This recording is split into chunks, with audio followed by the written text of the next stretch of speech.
Hello friends, नमस्कार। आज एक नया सवाल लेंगे कि संविधान को जीवंत दस्तावेज क्यों कहा जाता है। ये क्वेश्चन जो है हर बार हर जगह आता है, 12th में भी आता है, ये पूछा जाता है। इजी क्वेश्चन है। जीवंत का मतलब होता है एक ऐसी चीज़ जो कि जीवित हो, जिसमें प्राण हो। और संविधान को जीवंत दस्तावेज इसलिए कहा गया है क्योंकि जो चीज़ समय बदलने के साथ साथ बदलाव करना जिसमें आसान हो, जो बदल रही हो समय के साथ साथ, उसको कहा जाता है जीवंत। और भारत के संविधान को जीवंत दस्तावेज इसलिए कहा गया है क्योंकि भारत का जो संविधान है वो बदलती परिस्थितियों के अनुसार बदला जा सकता है।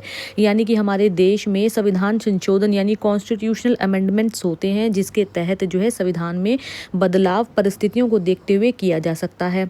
अब इसमें बदलाव जो है हमारे संविधान में 3 तरीके से होते हैं। पहला तरीका होता है जिसमें साधारण बहुमत से बदलाव होता है। दूसरा तरीका होता है जिसमें 2/3 बहुमत से बदलाव होते हैं। और तीसरा जो तरीका होता है वो होता है जो सबसे मुश्किल होता है, वो है 2/3 बहुमत के साथ आधे से अधिक राज्यों का समर्थन लेना। सबसे कठिन जो विधि है ये थर्ड वाली है, और पहली और दूसरी विधि बहुत आसान है। तो प्रश्न था कि जीवंत दस्तावेज क्यों कहा गया है। जीवंत दस्तावेज इसलिए कहा गया है क्योंकि हमारा संविधान बदलते समय के अनुसार बदला जा सकता है। धन्यवाद।